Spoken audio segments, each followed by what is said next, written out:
naik sebenarnya. Hanya saja ini memang musibah ya, ujian ya. Jadi dunia properti sendiri sebenarnya tidak, kalau saya melihatnya tidak ada masalah gitu. Justru lagi bagus-bagusnya gitu. Kita bisa lihat proyek-proyek sedang bergerak, kemudian juga banyak developer-developer baru, kemudian juga banyak kota-kota baru terbentuk. Nah, hanya saja sekarang memang challenge-nya itu adalah di virus ini gitu, di masalah kesehatan. Jadi pada dasarnya bisnis real estate sendiri atau properti ini tidak ada masalah pada dasarnya. Nah, cuman permasalahannya adalah ketika isu kesehatan ini menjadi isu global dan juga menghentikan banyak bisnis gitu ya. Ya, karena memang susah juga kalau tidak ada pergerakan, manusia nggak bergerak, orang pada di rumah gitu ya. Ya secara langsung ya, itu yang terjadi adalah ekonomi ngerem lah gitu, kalau bahasa saya bukan berhenti sih, ngerem gitu. Nah, challenge-nya kan adalah sebenarnya ini ya insya Allah ya, saya sih melihat optimisnya adalah ini sementara gitu. Nah, masalahnya sementaranya ini lama atau enggak gitu. Itu yang kita nggak tahu. Saya juga nggak tahu karena kita bukan dukun juga gitu ya, bukan paranormal ya. Bisa tahu nih apa yang terjadi gitu ya. Tapi intinya gini, intinya saya yakin ini hanya sementara gitu loh. Dan persoalannya itu tadi sebenarnya mungkin ya bisnis propertinya nggak masalah. Tapi kan yang jadi masalah ketika banyak bisnis di luar sana itu berhenti, otomatis kan daya beli juga akan berkurang. Kemudian di sisi lain, ya barang-barang mungkin nanti saya nggak tahu ya nanti materialnya ada kenaikan atau enggak gitu. Ini sih lebih ke efek nggak langsung ke bisnisnya itu sendiri gitu. Nah, makanya kalau saya melihat gini, kalau saya melihat situasi saat ini, kata kuncinya adalah survival, bertahan. Jadi, tapi bertahannya gini juga, ini juga ada tamingan juga ya. Saya ada beberapa klien gitu ya, yang justru pas pandemi kemarin terjadi, itu salesnya naik gitu. Saya nggak tahu, mungkin orang juga ada dampak psikologisnya, mereka ingin buru-buru transaksi. Karena takut duitnya keburu habis juga atau keburu kepake yang lain gitu ya. Mereka ingin transaksi secepatnya. Nah, ini ada juga kasus kayak begitu. Nah, makanya kalau saya sih ngeliat gini, karena kita bicara marketing, saya mungkin lebih mengerucutkan lebih ke masalah marketing and sales ya. Jadi keywordnya adalah ini sementara. Nah, ketika sementara ini terjadi, keywordnya adalah kita juga nggak boleh berhenti, nggak boleh berhenti iklan, nggak boleh berhenti meng-create konten. Nah, ini juga ada dua kata kunci ya. Satu survival, yang dua adalah kita harus meng-create konten yang sesuai dengan kondisi sekarang. Karena mau tidak mau sekarang kita sebagai sales, sebagai marketing, kita harus membatasi gerak kita gitu. Nah, ini yang akan mengakibatkan kita harus sebenarnya bukannya sekarang aja ya, dari kemarin-kemarin sebenarnya udah kita lakukan ya. Kita harus memperkuat konten virtual kita. Jadi virtual showing, virtual presentation gitu ya, terus virtual negosiasi mungkin gitu. Karena memang ya kita juga jangan sampai jadi penyebaran wabah ini juga gitu ya. Jadi kita harus memperhatikan itu juga. Nah, makanya mungkin kalau saya concernnya lebih tadi survival mode. Terus kita harus tetap konsisten dalam meng-create konten, sehingga ketika nanti ini mulai bergerak lagi, kita tetap ada di hadapan konsumen kita. Gitu loh. Nah, terus ada pertanyaan juga gini, terus kita bikin konten apa nih Pak gitu loh di tengah situasi seperti ini. Ya kalau saya melihat tetap kontennya harus related sama kondisi saat ini. Gitu loh. Harus related. Ya misalkan ya, kita tampilan kita pakai masker gitu ya, terus kita lagi ikut kegiatan sosial ya terkait dengan COVID, terus kita lagi disinfektan proyek kita gitu ya, terus kita mengkampanyekan tentang kesehatan itu yang utama saat ini, sebenarnya kesehatan yang utama. Itu satu poin. Nah, terus yang berikutnya eh, tadi terkait dengan bagaimana di fase survival ini kita tuh harus tetap engage, kita harus tetap punya komunikasi yang baik dengan prospek kita, ya baik itu prospek yang sudah warm gitu, sudah hangat, sudah mau hot gitu ya, maupun yang masih ada di luar sana gitu. Jadi kita tetap harus melakukan itu. Saya ambil contoh ya, kemarin saya bantu ada salah satu hotel di Bali. Hotel ini kan salah satu yang terdampak sangat, kalau saya bilang parah gitu ya. Nah, cuma saya bilang sama teman-teman di sana, intinya adalah kita tetap harus eksis.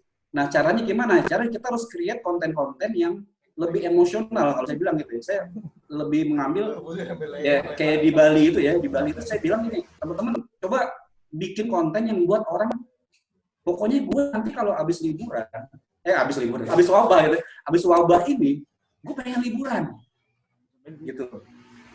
Itu satu case seperti itu. Nah, terus gimana dengan properti? Kalau properti saya lihat, nah kalau kita kan yang kita pelajari sama-sama, yang terpenting dari jualan properti itu adalah who. Nah, kita mesti paham who kita di fase kayak begini. Who kita tuh kalau saya bilang ada berapa ya? Ada beberapa ya. Yang contoh satu mungkin investor, ya. Kontennya kita bisa buat adalah ya ini saatnya tepat untuk beli untuk para investor, karena akan banyak diskon, akan banyak apa ya istilahnya ya, negosiasi yang bisa dilakukan oleh investor untuk bisa mendapatkan properti di fase seperti ini. Kemudian yang kedua itu orang beli properti, intentionnya, niatnya itu pasti udah jauh-jauh hari, mereka udah punya planning. Nah ini yang mesti kita cari, yang mesti kita lihat gitu, yang mesti kita kejar, karena mereka nggak mungkin menunda karena sudah niat udah jauh-jauh hari gitu, ya gitu. Ya mungkin yang kemarin terjadi ketika wabah ini merebak, terus ada orang-orang yang tiba-tiba pengen beli, itu karena mereka memang udah ready uangnya. Kemarin-kemarin mereka mungkin cari sana, cari sini. Nah karena ada wabah seperti ini, akhirnya mereka actionnya lebih cepat. Gitu. Nah ini kita mesti cari yang kedua ini. Terus yang berikutnya, apa ya, kalau saya tekankan tadi bahwa sebenarnya delaynya banyak. Ini apa ya namanya, kejadian ini bukan karena case-nya properti, bukan karena bisnis propertinya jelek. Walaupun orang bilang katanya properti lagi, enggak. Kalau saya bilang, saya perhatiin ini bukan properti yang jelek. Mungkin kalau teman-teman lihat, saya juga banyak menganalisa ya, saya riset juga ke developer besar ya, mereka melihatnya ini bukan case di properti. Ini adalah isu health, isu kesehatan. Yang walaupun nanti dia akan berpengaruh juga ke sisi ekonomi. Ini beda dengan krisis tahun berapa ya? Tahun 98 gitu ya. Yang mana itu adalah krisis ekonomi, financial crisis. Gitu loh. Nah, kalau kita ini enggak. Ini karena ngerem aja, karena orang suruh di rumah aja gitu. Kayak gitu ya. Walaupun itu tadi, kalau ini kelamaan juga bahaya juga. Tapi kalau saya melihatnya, mudah-mudahan sih. Ini karena kita harus punya optimisme ya, dan kita kan berdasarkan data juga, kita menganalisa juga. Kalau saya melihatnya ini sementara. Nah itu tadi, kita harus kuatin banget di survival mode. Intinya itu sih yang saya mau sampaikan di kesempatan kali ini. Gitu. Ini mau langsung tanya jawab atau gimana? Bentar, nanti Coach, saya simpulkan dulu kesimpulan pendeknya. Kalau saya nangkepnya ini kan masa survival, jadi mau nggak apa, ini kan masa survival, tapi kita tetap harus connect lah ya, dengan engage lah dengan calon customer. Toh calon customer itu kan sebenarnya mau beli properti kan sudah siap-siap jauh-jauh hari, dan pasti ada dong, nggak mungkin nunda gara-gara ini ya. Kesimpulannya gitu ya Coach ya? Oke Coach ya? Oke, Mas Hari ada yang mau ditambahin, Mas Hari? Apa namanya? Udah oke sih. Artinya ya saya setuju dengan Coach Omar ya. Jadi sekarang ini kejadian yang nggak bisa dibendung siapapun ya, karena udah 210 juta lebih negara kan kena ya. Ya. jadi nggak bisa namanya ini itu faktor yang nggak bisa di luar kekuatan manusia lah ya. Tapi kan artinya dari sisi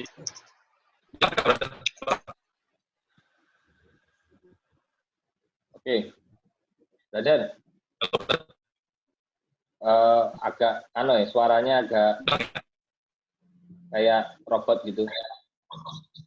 Langsung materi aja ke yang kedua ya dari Mas Agung ya, karena waktunya kita juga. Ya, siap. Ya.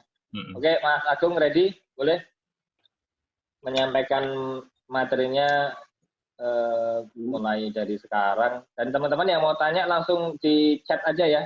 Teman-teman yang tanya langsung di chat aja. Coach Umar sama Mas Agung nanti dicek di situ ya. Kalau ada pertanyaan-pertanyaan dan macam-macam. Monggo Mas Agung. Oh ya, Mas Agung ini ownernya Jogja Realty. Jogja Realty yang belum tahu boleh nanti dibuka jogjarealty.com. Ini webnya Mas Agung, saya tulis di ini chat jogjarealty.com. Kalau Coach Omar tadi di strategiproperty.com. Oke, monggo Mas Agung.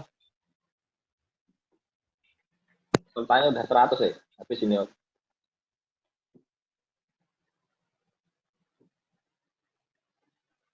Mute-nya suara Mas Agung. Mas Agung belum ya? Oh ya, sebentar. Suaranya. Ya. Sebentar Mas Agung. Oke Mas Agung, monggo waktu dan tempat dipersilakan. Assalamualaikum warahmatullahi wabarakatuh. Waalaikumsalam. Salam. Selamat siang, saudaraku semua, dimanapun saudara berada. Saya santai ya, sifatnya saya sharing aja, tidak untuk menggurui. Dan ini apa yang sudah kita lakukan di Jogja Realty, saya setuju banget tadi yang disampaikan oleh Coach Omar. Semuanya benar, saya hanya menambah aja, melengkapi, karena bagian besar sudah disampaikan tadi. Jadi, kalau di kita ini, kan kalau kita aktivitas seorang broker ya, saya sebagai broker ya, seorang marketing, seorang broker. Jadi kan aktivitasnya ada aktivitas listing, ada aktivitas marketing, dan juga aktivitas selling. Nah, di tengah kondisi yang seperti ini, kita kan harus prepare for the worst nih. Jadi, kita tetap optimis, tapi prepare for the worst. Apalagi broker-broker ini kan tidak semuanya punya tabungan untuk jangka panjang. Nah, untuk itu kita harus tetap bergerak normal, aktivitas normal, segala macam, cuman sedikit ada semacam tambahan-tambahan atau perubahan ketika ada di lapangan. Nah, berikut beberapa hal yang ingin saya sampaikan. Yang pertama, tadi saya juga hari ini kebetulan meeting nih. Kita meeting, tapi kita tetap physical distancing, jadi kita di luar, jaraknya 1 meter, kemudian mereka juga pakai masker, pakai penutup kepala, siapkan hand sanitizer ya. Terus kita semprot dulu, pakai seperti ini nih. Nah, seperti ini contohnya. Nih, kita semprot-semprot dulu nih. Jadi kita sterilkan dulu nih. Nih, termasuk ini kita sterilkan dulu. Ini kita sterilkan dulu. Nah, ini juga senjata kita ketika kita di lapangan nih. Kita siapkan seperti ini isinya, ini teknis ya. Jadi ini isinya disinfektan yang aman untuk manusia, hewan. 1 mili untuk 1 liter. 1 mili untuk 1 liter, jadi kecil sekali. Nah, strateginya gimana sih? Ini nanti juga ada strategi seperti ini. Yang pertama, karena teman-teman broker ini lebih banyak di rumah, sekolah libur kan, aktivitas istri juga libur, jadi biasanya broker itu juga ternak-teri. Jadi mereka kita sarankan untuk merapikan kontak yang pertama. Merapikan kontak, kemudian baik kontak itu kontaknya owner, kemudian juga prospek, juga buyer. Kita rapikan mereka, kita rapikan dulu kontak kita. Kemudian yang kedua, rapikan listing kita. Setelah kita rapikan, kita say hello satu persatu nih. Kita say hello, kita doakan, kita tanya kabarnya, kondisinya sehat bagaimana, kemudian apa yang bisa dibantu. Nah, setelah itu, kita di lapangan itu penyesuaian teknisnya ya. Kalau saya teknis banget ini. Yang pertama ketika listing, kita cari listing yang trennya masih stabil atau meningkat. Yang pertama jelas yang di bawah harga pasar ya. Kemudian primary yang top demand. Kemudian coupling tanah. Kemudian secondary juga, tapi yang top demand juga lokasi-lokasi yang memang sedang sunrise. Nah, dari situ kita cari listing sebanyak mungkin. Karena ini kesempatan. Saya setuju tadi dengan Coach Omar bahwa sebenarnya pencarian tidak banyak berubah. Bahkan saya sempat survei kecil-kecilan, nanti akan saya jelaskan. Survei kecil-kecilan dari sekian banyak keyword yang saya survei, itu yang agak mengejutkan adalah survei yang keywordnya adalah rumah mewah secara nasional maupun Yogyakarta ini meningkat sampai 300%. Survei rumah mewah dan turunannya ya, rumah mewah modern minimalis, rumah mewah 2 lantai, rumah mewah dalam perumahan itu keyword itu saya search di keyword planner itu naik sampai 300%. Kemudian untuk teknis lainnya, kita minta data itu belum tentu harus survei sih. Bisa jadi minta data awal via WA, Telegram, atau email untuk kita lengkapi fotonya, kemudian kalau bisa dengan videonya, kalau kurang bagus kita minta foto ulang, tetap kalau boleh diizinkan, kita tetap survei lokasi dengan cara yang lebih aman, pakai APD lengkap. Tadi saya setuju dengan Coach Omar bahwa ketika kita di lokasi kita APD lengkap nih, saya pakai begini biasanya, pakai penutup kepala begini, saya bawa hand sanitizer, air minum sendiri, ini kelengkapan saya, dan ini yang tadi saya bilang, untuk semprot-semprot tadi, disinfektan. Jadi pintunya saya semprot dulu, gagang pintunya, kemudian juga jendela-jendela yang sering kita sentuh itu kita semprot dulu. Kalau memungkinkan ya kita bersihkan dulu rumahnya, sehingga clean ya. Nah, lantas,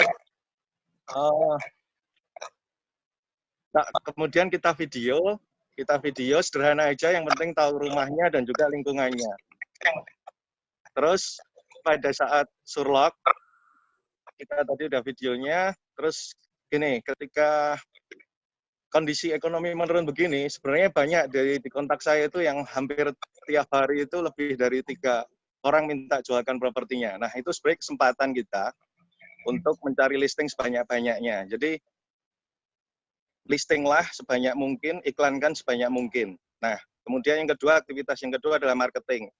Karena kita kesempatan lebih banyak di rumah, tentu saja kita iklan ulang, sundul ulang, listing-listing kita yang sebelumnya, dan juga listing-listing baru. Terus yang malas bermedsos nih, ada beberapa agent saya, broker kita yang di kantor ini juga malas medsos, kesempatan untuk mulai bermedsos, untuk bangun engagement. Terus yang ketiga adalah tawari ulang prospek yang belum dapat properti sesuai kriteria. Tadi kan kita sudah follow up nih. Nah, kita tawari ulang mereka yang memang belum dapat. Sebentar, ngunci nih handphonenya. Nah,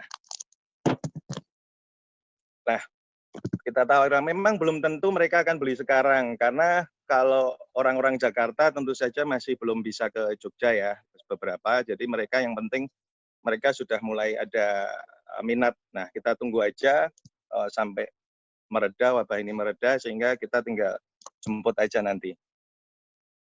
Terus yang kelima, ini, bila sudah yakin dengan propertinya, bila perlu, kita tawari live showing. Jadi kita di lokasi, kita pakai WA call ya, WA video call, kemudian kita sampaikan, loh ini lokasinya, kita jelaskan dengan virtual. Tadi yang disampaikan Coach Umar adalah virtual. Jika mau survei juga, surveilah dengan aman. Kalau mereka memang mau survei, masih ragu-ragu, takut, dan segala macam, ya itu tadi, kita yakinkan bahwa lokasi sudah steril, kita juga physical distancing, kita pakai masker, terus kita juga pakai hand sanitizer, dan pastikan juga ketika kita pegang sesuatu, untuk broker juga harus segera cuci tangan atau pakai hand sanitizer. Terus yang keenam adalah pastikan legal propertinya. Jadi cari properti yang prioritaskan yang bisa cepat transaksi. Kalaupun memang developer itu belum pecah sertifikat atau belum MB-nya belum ada, yang penting portofolionya memang sudah bagus. Dia punya portofolio bagus. Kalau portofolionya bagus, insya Allah juga punya komitmen. Nah, juga kalau kita di broker biasanya kalau DP sudah masuk 30% minimal ya, itu komisi cair 100%. Nah, kita negosiasi nih dengan developer untuk komisi, misalnya masuk DP sekian persen, maka komisi cair sekian persen. Kenapa? Kita itu juga broker-broker ini kan juga butuh pemasukan nih. Nah, dari mana kalau kita harus menunggu sampai transaksi selesai, kan kasihan juga nih. Maka untuk developer-developer juga empatilah dengan broker, dengan marketing. Jika sudah DP sekian, maka komisi cair sekian misalnya. Terus untuk gimmick, kita layani dengan sepenuh hati, sabar, arahkan, dan juga kita rencana free master nih. ini belum kita cap, nanti kita akan berikan macam ini, ada capnya. Ini maskernya 3 lapis yang bisa masuk tisu ya. Terus kita juga tadi sudah bagi-bagi cairan disinfektan untuk bikin seperti ini tadi, sprayer, untuk keamanan mereka juga. Terus prioritas listing itu tadi sudah saya jelaskan di depan, tapi akan saya ulang lagi, yaitu yang property under market, sunrise location, high demand, terus yang lokasi high demand ya, primary physiological price, jadi harga-harga yang memang kalau di Jogja ini misalnya di daerah Purwomartani maka sampai harga sekitar plus minus 700 juta masih masuk. Misalnya di daerah Bangunjiwo 400 juta. Kemudian kalau kita masuk di daerah kota ya plus minus 1M masih masuk. Masih kok, ini leads yang masuk itu masih perubahannya tidak banyak, sedikit sekali penurunannya, cuman memang yang mau survei lokasi mulai menurun ya. Makanya itu yang harus kita cari solusinya. Terus juga kabar baiknya adalah global bond itu juga insya Allah akan meningkatkan laju ekonomi ya.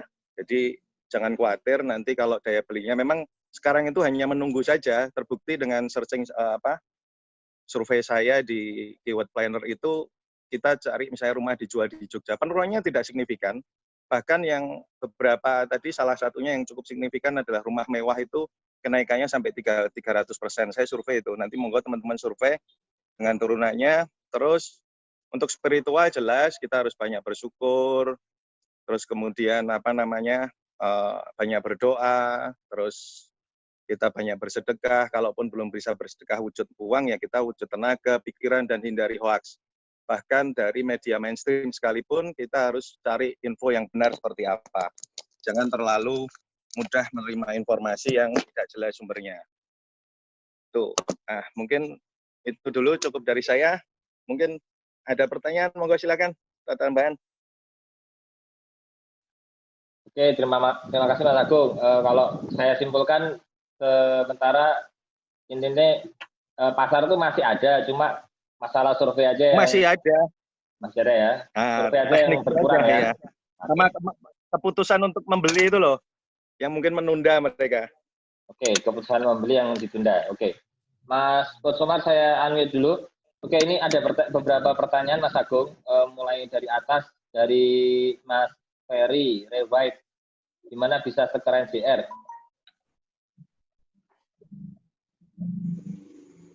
Apa? Gimana bisa sekeren JR? Yang keren apanya? Kalau prinsipalnya jelas keren, wong dasarnya ganteng kok. Oke, sebentar. Pertanyaan kedua. Sebentar. Industri baik-baik saja. Customer pending survei. Itu tadi teknisnya kalau survei itu ya. Mana lagi? Ya. Solusinya itu pakai virtual kalau saya video call sih. Pakai video call sih.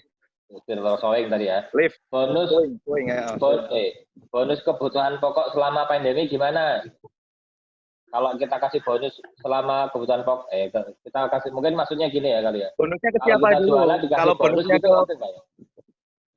Nah, menurutku nggak oke sih. Menurutku nggak oke. Nggak relevan ya. Kecuali untuk developer ya. Nggak relevan ya. Buat agent mungkin. Nah, kalau buat agentnya malah bagus itu. Terus ini, jadi sebenarnya si buyer itu mereka nggak butuh itu sebenarnya. Kalau dia udah mau beli sebenarnya dia kemampuannya lebih dari itu gitu. Iya. Kemampuannya lebih dari itu ya. Ini ada informasi dari Mas Wicak, makasih Mas Wicak. Info dari komunitas dokter RS Selawati, kalau PSBB berjalan lancar, kemungkinan peak corona di pertengahan Mei, terakhir awal Juli. Allah amin. Kita juga itu. Amin. Kegiatan normalnya kapan ya? Awal Juli apa enggak? Chaos, maksudnya apa itu? Kita nggak ada yang tahu, nggak ada yang bisa memastikan. Benar. Jadi prepare for the best saja. Jadi Mas Tony tanya. Mas Tony tanya, kondisi sekarang budget iklan gimana? Dipangkas atau digaspol? Kalau saya kemarin diskusi dengan teman-teman digital marketing, justru ini kesempatan untuk kita gaspol untuk ads-nya. Kenapa? Karena orang lebih banyak di rumah, lebih banyak santai, sehingga mereka sering lebih banyak buka Facebook, buka Google, dan segala macam. Nah, kesempatannya justru di situ. Ya mungkin ini Mas Agung, mungkin pertanyaan Mas Tony itu kan dari sisi developer mungkin ya, saya ngeliatnya ya. Developer kan mungkin di kondisi begini mereka juga mungkin dananya terbatas atau gimana gitu. Kalau saya tadi sebenarnya melihatnya gini, dikondisikan aja sesuai dengan kemampuan si kitanya gitu ya, kita sebagai marketer atau sebagai developer. Kalau memang dananya ada, memang momentumnya sekarang ngegas. Nah, kalau kita lihat di Facebook sekarang tuh, itu setiap berapa postingan itu selalu muncul iklan properti. Karena kita target market ya, karena kita bisa lihat tuh kalau kita scroll itu banyak banget itu developer yang beriklan. Karena memang betul tadi, karena banyak di rumah, ya kan, melihat konten, pakai handphone segala macam, nah, peluang kita untuk ada di hadapannya si prospek itu besar banget gitu ya.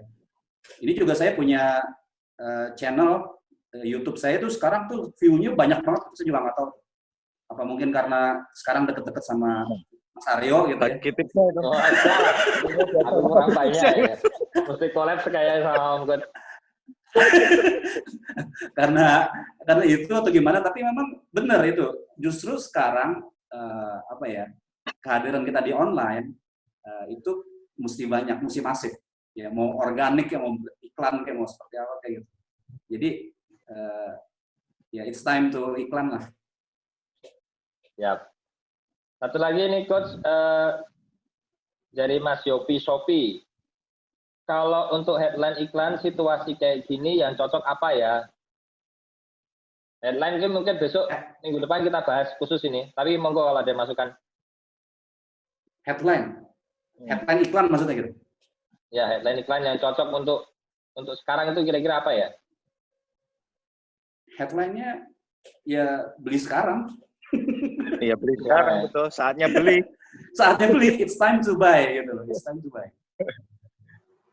It's time to buy Saatnya the best price sekarang gitu kan. Developer bisa dinego habis. Yang penting cash. Iya, best price. Tanya Mas Tony Mas Tony itu tanya itu. Kalau cash mesti diskonnya banyak tuh. Iya.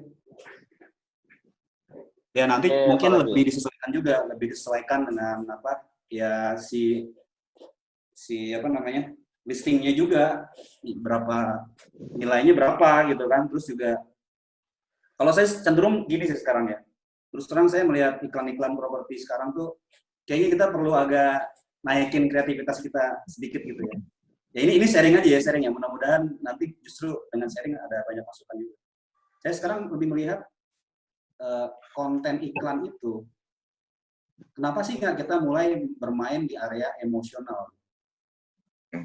Maksudnya tuh lebih ke story gitu, lebih ke cerita, lebih ke kita ngambil sesuatu dari si propertinya itu sendiri gitu. Karena terus terang agak bosan juga yang lihat kita dibombardir dengan iklan yang isinya tuh feature benefit. Iya. Bosan ya? Menarik itu. Iya. Itu besok kita bahas minggu depan. Jadi minggu depan kita sesinya khusus mengenai gimmick-gimmick dan konsep-konsep. Oh iya, sedikit bicara tentang pasar. Bu Aryo. Jadi yang agak ya, 3 menit cepetan. di awal Maret kemarin, awal Maret itu malah justru closingnya meningkat. Cuman memang ada beberapa tertunda karena khusus di kota Jogja, PBB ini kan naik sampai 400%. Nah, makanya BPHTP-nya juga naik, tapi tingkat closingnya sebenarnya tinggi di awal Maret kemarin, waktu masih awal-awal itu masuk di Indonesia beritanya. Nah, jadi sebenarnya tadi saya sepakat dengan Coach Omar bahwa memang properti sendiri sebenarnya secara industri ini tidak ada masalah. Yang masalah memang adalah itu tentang kesehatan tadi. Karena pasarnya sebenarnya dari Januari, Februari, Maret itu meningkat terus ini tingkat closingnya. Setuju banget itu dari Januari Mas ya kalau nggak salah ya. Itu memang kayak kita kan juga ada listingan yang di atas 1M ya, master gitu ya. Itu Februari kemarin, Januari, Februari itu bisa closing berapa unit gitu loh. 4-5 unit lah per bulan gitu. Ya banyak. Yes. Ini teman-teman. Jadi ini dari internal kami. Kami itu prepare for the worst. Ya, jadi kami ini jangan dilihat Januari, Februari, Maretnya. Karena yang jelas kita saat ini sudah posisinya sekarang di sini. Walaupun kita bulannya April, tapi kita posisinya sekarang di sini. Kenapa? Ya mungkin teman-teman sudah mulai ngerasain libur sebulan ini, katakanlah work from home sebulan ini, membuat banyak bisnis tutup, banyak pengusaha tutup. Jadi ini membuat semua orang mulai ngerem, betul nggak? Untuk belanja dan segala macam, kecuali yang dibutuhkan. Nah, ini nanti ke depan akan menuju ke sini, finansial. Karena ini pasti efeknya akan lebih gede lagi. Kemana ya? Ke bisnis kita. Nah, siap-siap portfolio adalah global resesi. Jadi ya, tadi saya mendengarkan Mas Agung tadi, saya setuju banget bahwa kita sekarang harus mulai mencoba jadi survival mode. Kita harus mulai berjaga-jaga gitu loh. Caranya tadi Mas Agung sudah sharing ya, jadi itu sudah tepat banget sih menurut saya juga. Jadi kondisinya begitu. Jadi meh positif atau mau optimis, tapi tolong jangan kebablasan. Karena ini sudah kelihatan jelas stepnya ke sana menuju ke resesi global. Itu sih saran sharing saya Mas Aryo. Gitu aja sih. Paling itu. Jadi ini kondisinya memang sudah nggak gampang. Kondisinya sudah akan mulai menuju ke resesi global. Karena yang jelas Amerika sudah kena dan itu sudah masalah gitu loh. Ya. Bukan hanya sekedar ini penyakit Wuhan aja. Ini udah penyakit dunia sudah. Mungkin gitu Mas. Kalau ini Mas Agung nggak masuk lagi, Mas Agung sama Mas Omar nggak masuk lagi, tinggal kita berempat 6 ya wes, nggak apa. Di invite aja lagi, brother. Apa? Di invite lagi aja. Baik. Aku ada di kontak ini, bentar. Harus tak WA lagi. Ya, jadi kali itu teman-teman. Salam kenal, saya muridnya Mas Aryo sama Mas Agung. Pokoknya kalau ke Jogja jangan lupa mampir ke tempatnya Mas tadi loh ya. Monggo aja, boleh. Gini Mas Ferry, kalau ini kan ada ini ya, apa namanya, dulu kan waktu tahun 1920-an juga ada pandemi juga itu. Amerika juga kena ya. gitu. Ya. Yang saya pernah baca literaturnya itu kan yang mereka lakukan itu kan juga membangun properti, Mas.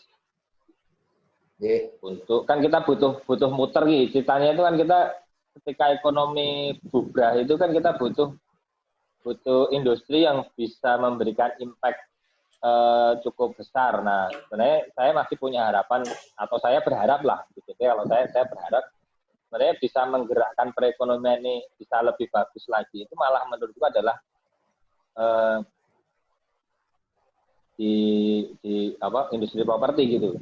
Karena industri properti ya itu contohnya yang Amerika 1920 itu ketika waktu itu apa ya? Spanyol flu kalau nggak salah dan macam-macamnya lah ya. Itu mereka membangun istilah suburban itu ada mulai muncul kayaknya di tahun-tahun itu gitu. Kalau saya nggak salah baca loh ya. Nah, aku juga berharap justru ini adalah saat untuk kita itu secara makro ya kita justru menggerakkan ekonomi itu pakai properti ini. Tapi ya sayangnya itu ada sayang juga karena properti itu nggak pergerakannya itu kita juga butuh dukungan dari pemerintah. Kalau nggak tanpa itu ya kita juga berat juga. Contoh dukungan pemerintah itu misalnya perizinan yang mudah, kayak gitu ya. Terus mungkin suku bunga yang mulai diturunkan kan gitu kan, mulai dikecilkan misalnya gitu, atau apalah kebijakan-kebijakan yang bisa mendorong harga itu lebih stabil di luar dari kegiatan kita sebagai developer atau penjual melakukan gimmick atau program marketing lah. Itu menurut jenengan gimana, Mas? Oke, karena Mas Aryo belajar dari sejarah ya. Memang 1920 itu ada flu Spanyol atau apa tadi. Tapi saya tulis tadi barusan ini saya ketik ya. Ini kelihatan nggak di layarnya teman-teman? Nggak kelihatan ya? Sebentar, saya ganti. Ini teman-teman. Kelihatan ya? Ternyata 9 tahun kemudian itu ekonominya ambruk. Ya, jadi harus secara parsialnya secara keseluruhannya jangan dipotong-potong gitu loh. Jadi 29 itu ambruk memang, ekonomi dunia ambruk. Ya, ya. Betul. Jadi saya tidak mau menakut-nakuti tidak, tapi memang apa yang Mas Aryo tanyakan ke saya itu sebetulnya sudah dilakukan sama pemerintah. Bukan saya pro pemerintah atau anti pemerintah, tidak. Oh, ya apa-apa ya. Mungkin teman-teman bisa melihat bahwa minggu lalu itu ada isu baru bahwa pemerintah itu mengeluarkan surat utang negara, obligasi dalam bentuk US dollar bond RI Indonesia. Itu sebetulnya kalau misalnya itu berhasil, kita tuh akan digelontor sekitar 600 triliun ekonomi kita. Ya. Jadi itu bukan main-main. Itu satu. Kedua, kalau Mas Aryo tadi itu juga tanya apakah ada regulasi, menurut saya pemerintah sudah mulai membuat itu omnibus law yang mungkin masih banyak yang pertentangan ya. Omnibus law itu juga sudah mulai bentuk pemerintah untuk memikirkan, walaupun itu sebetulnya sudah dipikirkan sebelum corona. Jadi sebetulnya ekonomi kita harusnya sih ketolong. Ya, jadi kita harus siap-siap terhadap resesi global. Kalau global bond sih saya juga sudah kemarin bahas sama teman-teman juga, itu memang apa ya, berarti kan akan ada uang yang digerujok, gitu. Akan ada uang yang digerujok ke Indonesia dengan harapannya ini bisa meningkatkan perekonomian kita juga, walaupun mungkin dalam jangka panjangnya kita juga mungkin rupiahnya juga akan tertekan gitu. Tapi apa mumpung nyaure 50 tahun lagi kan? Iya. Umur papa cici nek panjang umur saka siji wis ra mikir duit tuh. Ra mikir duit kan. Jadi ada saat tepatnya juga kalau kita ini kudu dodolan gitu. Ya, ini kalau saya barusan ngetik Google ini 4,3 miliar US. Jadi setidaknya begini, kalau saya belajar sedikit, obligasi itu dijual cuma sama 3 pihak. Satu ke pemerintahan lain, kedua ke korporat, ketiga ke individu. Nah, ini juga akan mengeluarkan uang-uang simpanan para taipan kita secara individu, para pengusaha kita itu untuk beli bond. Jadi uang ini malah menurut saya uang dolar kita malah nggak keluar kemana-mana. Karena para pengusaha pasti beli bond daripada diinvestasikan ke saham atau kemana. Karena fluktuatifnya kan gede sekali. Sementara bond kan ada kupon, ada dividen, ada apa, itu kan bisa menahan gitu loh. Daripada uangnya di dolar, ditaruhkan dolar, gimana? Ya, Brother Hari. Mungkin menarik ini diskusi dengan datanya Pak Ferry ya. Salam kenal Pak Ferry. Oh, halo. Mungkin nanti perlu dibuat sesi berikutnya. Mungkin perlu dibuat sesi berikutnya. Artinya begini, kita bagi dua ini aja. Kita bagi dua sesi. Pertama, hari ini kan kita bicara how to ya. Ya. Nah, hari ini kan kita bicara how to, kan kita juga perlu data pembanding data gitu.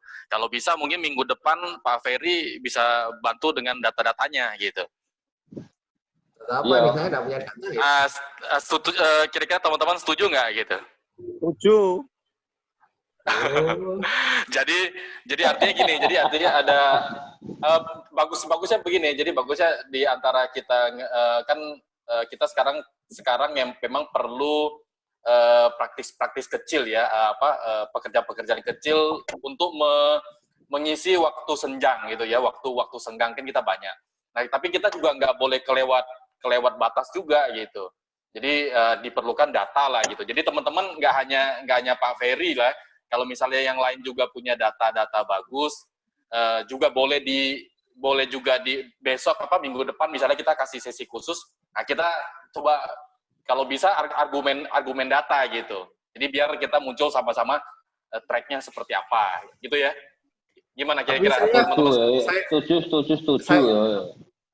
Saya cuma nyontek dari punyanya kantor saya loh ya. Nggak apa-apa, Ya, Ferry. aman, Nggak apa-apa. Kan kita sama-sama Kan begini personal. daripada kalau saya percaya begini. Sekarang itu nggak ada data paling benar, nggak ada data yang salah gitu. Karena disajikan data yang paling benar pun belum tentu juga prediksinya benar gitu. Betul. Yang paling penting sekarang bagaimana kita sama-sama bisa bergerak, bisa jalan, tapi sambil pegangan tangan gitu loh. Tolong ini jangan sampai terlalu dalam ya. Nah, kita tarik lagi gitu loh. Tapi yang paling penting kan bertahannya sekarang nih, nyawanya agak panjang gitu loh. Ya, makanya sorry. Saya loncat ke diskusinya Mas Agung sama Pak Omar. Nggak apa-apa. Bagus kok. Justru bagus. Justru malah jadi sesi berikutnya kan gitu kan? Ya. Nggak apa-apa, saya sih nggak ada masalah. Karena gini, bagi saya kalau semua teman-teman prepare, jadi para pelaku ekonomi properti itu sama-sama siapnya. Bagi saya begitu. Jadi bukan karena apa, bukan saya mau gimana, enggak, tapi kalau para pelaku ekonomi properti ini lebih siap, mestinya kita akan lebih gampang untuk survive dari kondisi sekarang. Setuju. Karena itu pun saya siapkan ke agent-agent saya. Jadi minggu depan siap ya Pak Ferry ya? Ya, saya coba ya. Oke, siap. Jadi YBP bisa, jadi YBP tolong difasilitasi lah. Siap, beres. Pak Ferry pastilah. Padahal ini ada pertanyaan. Oke, pertanyaan. Aku tahu seminar ya. Ini ada pertanyaan, mumpung Mas Agung masih ada di sini. Mas, hari ada acara jam 2? Siapa? Mas Hari ada acara jam 2 kayaknya. Oh ya, jadi mungkin Mas Aryo bisa posting ke grup ini gitu. Jadi nanti jam 4 gitu. Jadi setiap 2 hari sekali jadi saya buat sesi ngobrol bareng sama sahabat-sahabat yang saya pikir juga expert gitu ya. Jadi mudah-mudahan dengan acara kayak sharing bareng live ini bisa mengisi konten sedikit hal-hal yang praktis gitu buat teman-teman di bisnis maupun di semuanya sih semua. Jadi ada dokter, ada apa dan segala macam. Jadi untuk hari ini tuh sesi ada ngobrol chapter sudah keempat. Itu setiap chapter itu 2 kali ngobrol, 2 sesi. Jadi sesi pertama nanti jam 4 sampai jam 5 itu sama Presiden New Business Property, Mr. Jitni. Jadi kita akan ngobrolin empati marketing yang kemarin kayaknya seru gitu. Jadi sayang kalau nggak dilanjut empati marketing. Nah, yang kedua juga sesi kedua saya dapatnya kebetulan beliau sempatnya malam itu jam 7 malam sampai jam 8. Itu Pak Andi Nathanael. Nah, kita akan ngobrolin nanti sama Pak Andi project ya betul. Saya akan ngobrolin sama Pak Adi Nathanael tuh masih topiknya tuh masih manis kah? masih ada manis kah properti di Indonesia? Kira-kira developer sama sales marketing ini perlu digas atau berhenti gitu. Nah, jadi mudah-mudahan nanti sharingnya di live IG-nya Hari Afandi gitu. Nanti juga saya posting di YouTube juga gitu. Mudah-mudahan ini juga bisa ngisi teman-teman. Ya, itu aku share gambarnya. Oh, berarti masih jam 4 nanti ya? Aku share di chat. Masih jam 4 ya itu. Oke. Berarti masih bisa dilanjut ya, berada tadi ya? Masih bisa di sini ya? Oke, siap lanjut. Ya. Mumpung masih ada pertanyaan banyak gitu. Ya, ini ada pertanyaan dari ada iklan juga. Ada iklan. Ini mentor digital marketingnya siapa ya kok iklan kayak gini? Ya dari Mas Eri Yulianto, ini Jawa Barat ya Mas Eri ya? Kalau nggak salah. Apakah sekarang menjadi new normal atau budaya baru? Yang kedua, resesi karena oversupply produk. Di Asia hanya 3 negara yang bisa bertahan, India, Cina, dan Indonesia. Gitu, berarti pertanyaannya, Bang, apakah ini jadi budaya baru ini? Mas Agung, mana Mas Agung? Bisa baca nggak, Mas? Oh, Mas Agung mute. Mas Agung. Ada. Mas Agung. Ya, Mas Agung. Ya. Gimana, Hu Aryo? Tadi apakah ini menjadi new normal? Apakah kalau dari ini sharing dari saya ya. Dari saya sempat meeting juga dengan teman-teman broker, kebetulan juga pagi tadi. Kalau leads-nya masih menurut saya penurunya tidak signifikan sih. Cuman memang ini, karena kalau dari Jogja ini kan kebetulan untuk rumah-rumah tertentu dengan harga-harga tertentu kan pembelinya luar Jogja. Nah, karena kendala orang luar Jogja masuk ke Jogja ini, khususnya Jakarta ya, itu kan sedang lockdown, jadi mungkin menunda untuk showing. Tapi kontaknya masih terus, masih jalan. Makanya tadi saya beri solusi gimana kalau kita tawarkan untuk live showing ya, dengan video call. Begitu ke teman-teman broker tadi. Tapi kayaknya teman JR lagi banyak bikin video di YouTube juga ya Mas ya? Oh ya, monggo bisa di YouTube. Saya masih baru sih, masih 24 video. Mungkin bisa dicek di YouTube-nya Jogja Realty. YouTube www.youtube.com/Jogja Realty. Itu alasannya jangan kenapa lupa Mas Agung kok pakai YouTube? Jelasinnya Mas Agung. Karena dengan YouTube ya visual ya, virtual, jadi bisa lebih jelas. Dan memang sekarang eranya itu memang sedang era video ya. Insya Allah nanti akan semakin berkembang videonya, maka kita juga baru mulai kita menggunakan YouTube. Brother. Masih banyak ya yang hadir. Masih Ada lagi pertanyaan? Mungkin kita tambahkan sedikit mungkin. Ya, boleh Mas. Pengalaman, jadi gini, tadi pertanyaan siapa yang untuk habit new normal itu? Dari Mas Eri Yulianto, Jawa Barat. Mas Heri ya. Jadi gini Mas Heri, ini pengalaman aja ya, pengalaman aja ya. Jadi saya kan 1 tahun kira-kira bolak-balik ke Hong Kong kan 2-3 kali. Jadi pengalaman bolak-balik ke Hong Kong 2-3 kali setahun, dia setiap ternyata memang perubahan new normalnya itu ada. Makanya salah satu kan saya juga banyak saudara di Hong Kong ya. Jadi kebetulan Hong Kong, Singapura ya, itu kan yang mereka punya pengalaman yang luar biasa terhadap wabah virus flu dan segala macam. Jadi dengan adanya COVID-19 ini justru mereka sangat lebih siap. Bahkan saya dengar infonya pekerjaan segala macam masih bekerja, properti tetap jalan dan semua bisnis masih normal.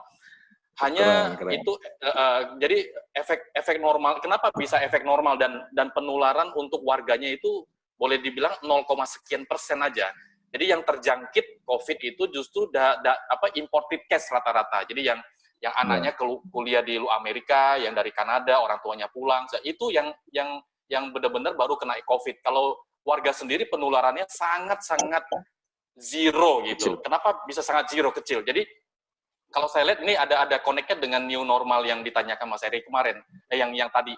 Jadi mereka ini punya pengalaman khusus terhadap flu SARS sama flu burung kemarin beberapa tahun lalu yang membuat mereka sangat-sangat terpukul. Bahkan saya ada beli satu properti di Hong Kong ya. Itu yang tadinya daerahnya distrik cukup ramai, itu bahkan saya bisa hanya dapat dengan harga cuma 250 juta, padahal harganya itu waktu kondisi normalnya itu kurang lebih sampai 5 miliar. Jadi waktu itu berbondong-bondong orang Cina segala macam itu membeli. Jadi bayangkan satu distrik, satu beberapa tower itu tiba-tiba orangnya kosong pergi. Karena banyak yang meninggal pada waktu itu. Jadi gara-gara itu akhirnya mereka benar-benar new normal. Jadi saya bahasanya keren banget itu new normal. Jadi mereka semuanya berubah habitnya. Jadi makanya boleh dibilang ketika ada COVID ini mereka santai-santai aja. Mereka tetap bekerja, MRT tetap jalan, bisnis tetap jalan. Malah mereka keluarga di sana nasihatin kami gitu. Hotel-hotel tetap buka aja walaupun trafiknya turun gitu ya. Jadi bisnis-bisnis tetap buka aja. Kenapa? Yang penting katanya maskeran pakai, jaga jarak katanya. Terus ya wajar kalau di new normalnya membuat mereka menjadi lebih individual sepertinya gitu. Jadi kalau kayak kan kita baru mulai itu ada etika batuk gitu ya. Etika batuk ketika ketemu orang banyak jadi mereka tuh sudah biasa karena berarti efeknya 9-10 tahun lalu ya. 9-10 tahun lalu membuat mereka jauh sangat luar biasa gitu. Jadi makanya 0 sekian 0 gitu. Yang terpapar. Nah, kira-kira seperti itu. Jadi new normal iya. Jadi mungkin ya nanti ke depan properti jadi kalau di tim kami memang udah berdayakan keluarkan namanya properti higienis, kata-kata properti higienis. Ya semua berhubungan dan kebersihan, higienis segala macam kita angkat gitu. Tapi saya setuju juga dengan Bro Ferry tadi, jangan juga gas terlalu kencang karena developer ini kan kita bukan hanya sendiri ya. Jadi banyak elemen yang harus kita hitung sebagai cost. Kira-kira seperti itu, brother. Thank you. Oke, siap. Pertanyaan buat Mas Agung dari Pak Saiful Ma'arif. Pak Agung, emang saat ini bisa solusi virtual via video call atau YouTube. Namun bagi user yang mau melakar uang besar akan lebih puas kalau bisa cek lokasi langsung, walaupun dapat video. Kira-kira gimana mengatasinya atau menunggu situasi normal, Pak? Jadi gini, video call itu hanya untuk membatasi properti yang akan dikunjungi.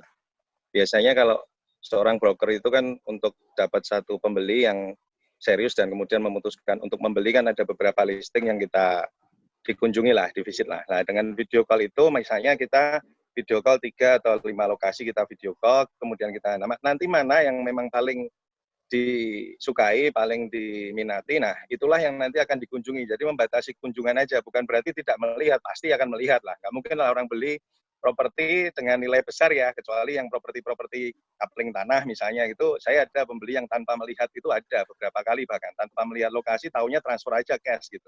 Itu bisa terjadi. Tapi kalau untuk yang nilainya besar, apalagi hunian atau kos-kosan, mesti mereka akan lihat sendiri. Nah ini hanya membatasi aja yang tadinya melihat 5 lokasi, ini bisa jadi hanya 1 lokasi yang kita lihat dan untuk memastikan aja bahwa ini oke, ini pilihan saya. Seperti itu. Oke. Mas Hari, masih ada nggak properti di Hong Kong? Tanya Mas Arif. Yang 200 juta aku juga minat itu. Jadi perkembangannya begini. Jadi sama ya. Jadi saya coba. Artinya kan ada kejadian COVID kayak gini kan berarti hampir semua negara kena. Jadi saya pikir tuh kayaknya tuh sama gitu ya. Jadi kayaknya wabah ini itu sama seperti kejadian flu burung SARS yang lalu. Itu anggapan kita. Karena kita nggak mempersiapkan diri ya. Ternyata yang nggak ada lagi yang harganya 200 juta yang kayak kemarin kondisi kepepet orang jual tuh nggak ada lagi. Karena saya bilang kondisi sekarang COVID sekarang itu mereka udah siap betul gitu. Jadi nggak ada. Jadi saya bilang apakah ada properti yang turun? Ya justru makin mahal, makin naik. Ya. Menarik. Makin mahal, menarik. makin naik. Ya gitu. Makin mahal, makin naik. Kenapa? Karena mereka udah siap. Gitu. Mereka nggak perlu menjual-jual seperti kalau waktu itu kan mungkin kondisinya. Ya makanya saya bilang mungkin Indonesia tertinggal 10 tahun lalu caranya. Gitu. Jadi kita tertinggal 10 tahun kayaknya gitu. Kalau dulu kan kita elektronik boleh tertinggal 10 tahun lalu dibanding negara lain. Tapi sekarang kan kurang lebih sama. Tapi untuk cara menghandle gitu ya, cara menghandle kayaknya kita tertinggal 10 tahun yang lalu gitu dibanding negara kecil yang mempersiapkan diri dengan lebih baik gitu. Contoh kayak Singapura. Duit masih banyak masuk ke sana gitu. Kita ya kan Hong Kong justru yang kemarin demo besar-besaran selama 6 bulan berturut-turut justru orang nggak takut, justru orang masuk ke sana malah sekarang gitu. Jadi ya saya bilang saya juga berharapan yang sama, mudah-mudahan di COVID ini ada properti yang turun tuh gara-gara orang takut gitu. Tapi ternyata nggak ada gitu.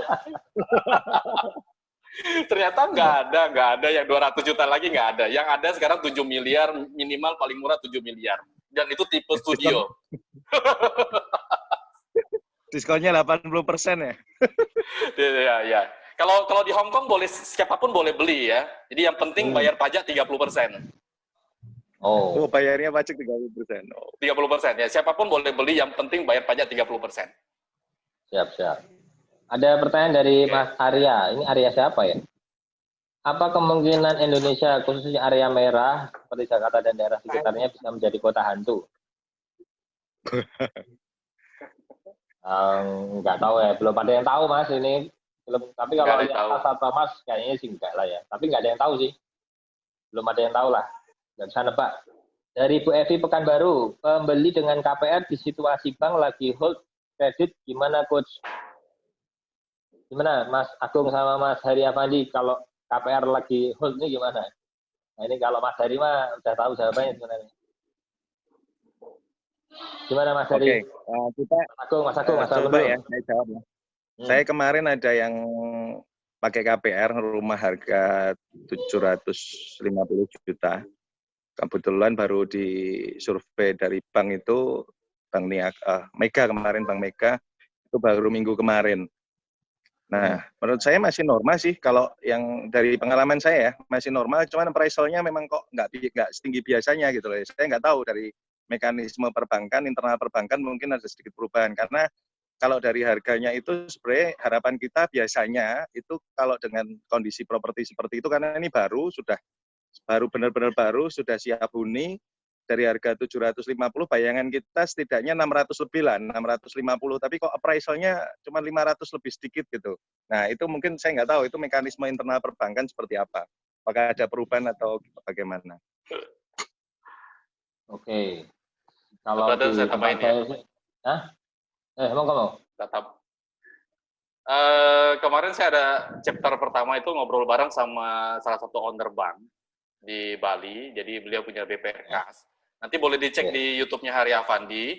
Jadi saya ada ngobrol bareng tentang perspektif bisnis di era COVID ini, sama isu apakah benar bank itu mengerem KPR dan kredit-kredit lain. Nah itu nanti teman-teman boleh coba kunjungi aja di YouTube Hari Afandi, itu baru 2 hari lalu posting kok. Di situ nanti ada jawaban, menurut saya ada jawaban yang saya juga nggak tahu gitu tadinya. Nah, nanti teman-teman boleh pergi boleh kunjungi di sana. Thank you, brother. Bisa di-share di sini sedikit. Gimana, brother? Bisa di-share di sini sedikit apa pijakannya seperti apa? Kasih linknya aja, Mas. Kasih linknya aja. Kebetulan kan saya juga orang sales marketing ya. Jadi kalau nggak closing ke YouTube kayaknya nggak jualan deh gitu.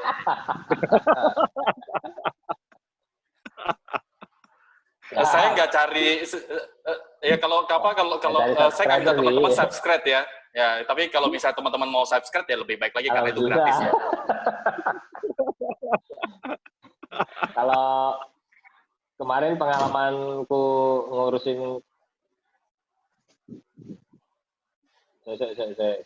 sorry suara yang masuk.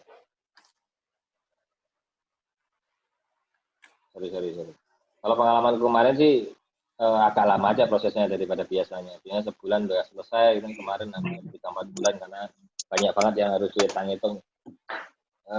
Oke, Mas, satu lagi ya pertanyaan.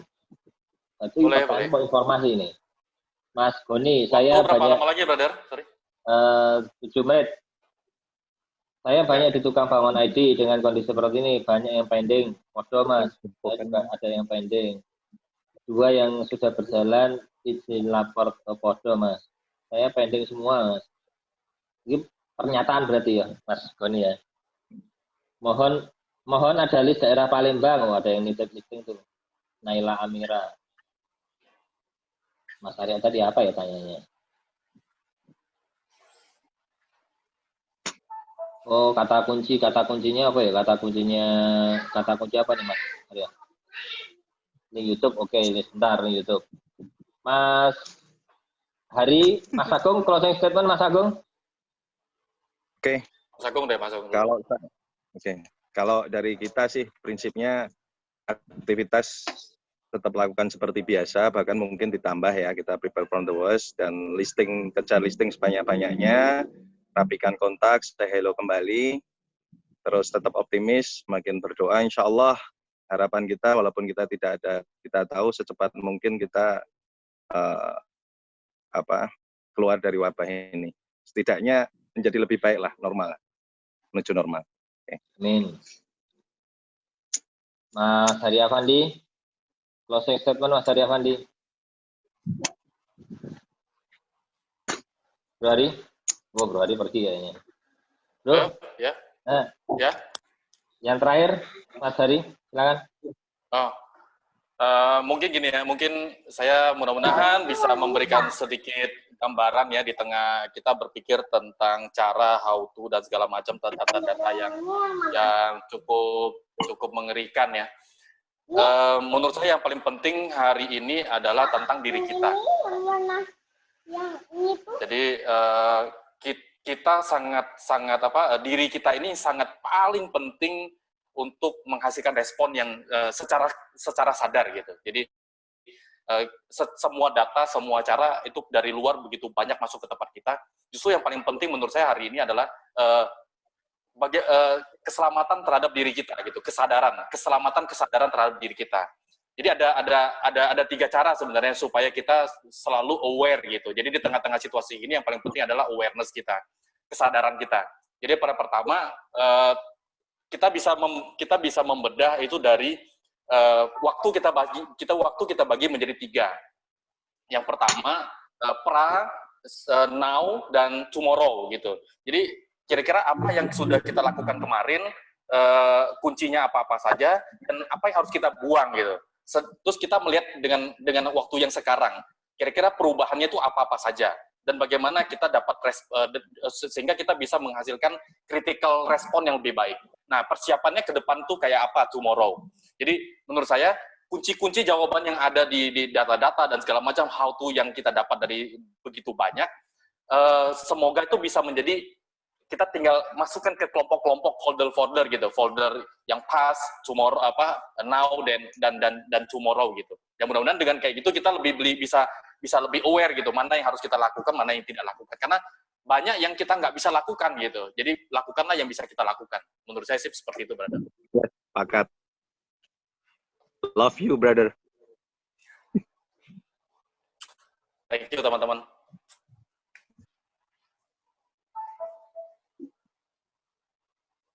Sekian dari saya, mungkin thank you, brother. Okay. Love you, brother. Thank you, Mas Agung.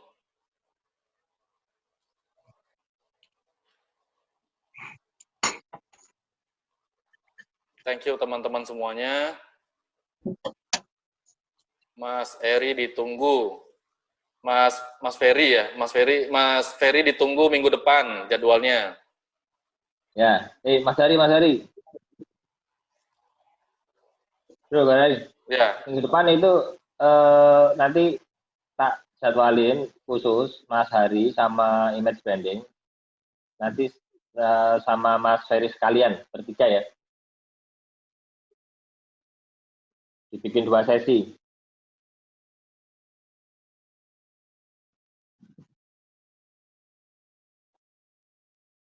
Ya, nantilah tak umumin lagi lah ya.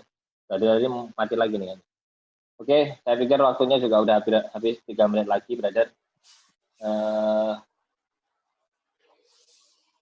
Minggu depan ada jadwal lagi, saya share biasanya kalau yang sudah ada di grup YPP ya nanti di grup YPP, kalau yang belum nanti ya di grup Telegram YPP juga akan kita share, nanti juga akan kita share di Melis dan macam-macamnya. Kok Melis, Facebook dan konco-konconya.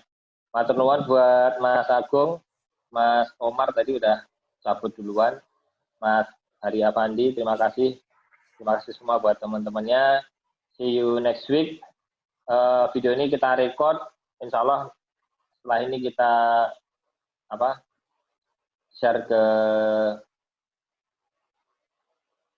ke YouTube kita. YouTube. Yang masih belum join Telegram, ini ada Telegramnya, nah saya kasih linknya t.me/yppid. Sementara masuk di Telegram dulu ya, itu sudah saya share. Terima kasih semuanya, semoga kita sukses juga, semoga berbahagia selalu, jangan lupa jaga kesehatan, jaga jarak, dan selamat dunia akhirat. Assalamualaikum warahmatullahi wabarakatuh. Waalaikumsalam.